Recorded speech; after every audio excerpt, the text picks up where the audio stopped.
Majority of people I know and talk to had asked me how come I haven't covered Ark on this channel, and most importantly how come I haven't covered the new version of it. And if you've been following me very closely, you may realize that Ark is completely absent from this channel. In fact, this is my very first Ark video ever produced.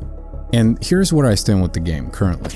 Obviously, if you want me to be very technical, Steam reviews speak very loud for themselves. It's extremely simplified, and instead of hearing one person run his mouth, like myself, you could really just listen to the public and go to Steam section because their voices are a lot louder than mine. But if you truly care what I have to say, well, here it is.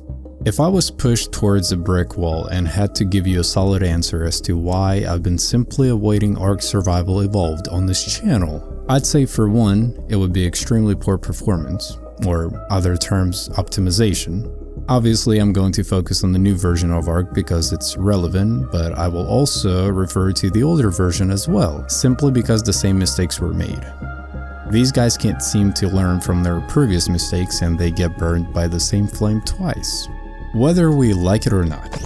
There is no doubt that people working behind Ark Survival Evolved are ambitious people. Perhaps that's why the game is filled with every model and feature you can possibly imagine. There is no such thing as too many clouds. Their skies are filled with particles that require rendering power from your rig. A lot of it, if you know what I mean. Normally, game developers try to minimize this to what they implement into their game, because when the title runs too many things all at once, it drastically impacts your computer's performance. You just cannot avoid it, it's just how it is. The new version of Ark is without a doubt a beautiful game. Unreal Engine 5 does its magic and the lighting and shadows of the game look phenomenal. Water physics is beyond impressive to me. When I saw the demo version of it, I was completely stoked by how beautiful the game looked. But the question is, at what cost? You see, Ark just released a few days ago, and they keep on running into the same issue that they had with the original game, optimization. There's people running their systems on extremely well-designed graphics cards. I mean, we're talking about the 3090 series. Those cards easily come close to $1,200, and that's on the good day. And yet those graphics cards still struggle with maintaining a solid frame rate with Ark Survival Evolved.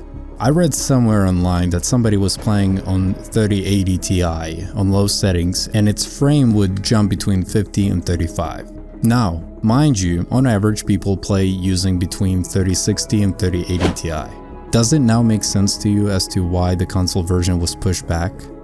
Ark is beautifully designed and very ambitious game, don't get me wrong. But their releases are just brutally harsh.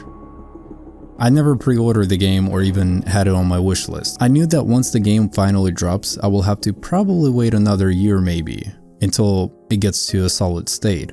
I'm not saying that it wouldn't, we've seen them dig through shit before, they will certainly do it all over again. This is the type of thing they're used to, it seems like. But as a consumer, I just refuse to spend money on something that's simply not even finished. And now since we're talking about money, did this game really have to come out as a whole different game? They couldn't release it in the form of DLC or an update. Mind you, right now I'm talking about the financial situation they have going on. They're selling a game that's in the poor piss shape in terms of performance, and yet they still want nearly a full asking price for this. There are certainly some cool new additions to the game, with baby dinosaurs roaming around and building system is great, but there are also limitations with this as well. You can now host servers only through Nitrado, which tells me that they are trying to capitalize on revenue. If they limit options, those players wanting to play online will have to be forced to pay until they can no longer afford to play online, which is not fair. And that's really just the gist of things, really. I could just go on rant and talk for more of its downfall and some ridiculous decision making on this game, but I just don't have any interest nor patience in pursuing this really. I just recently started to play the original game a few months back.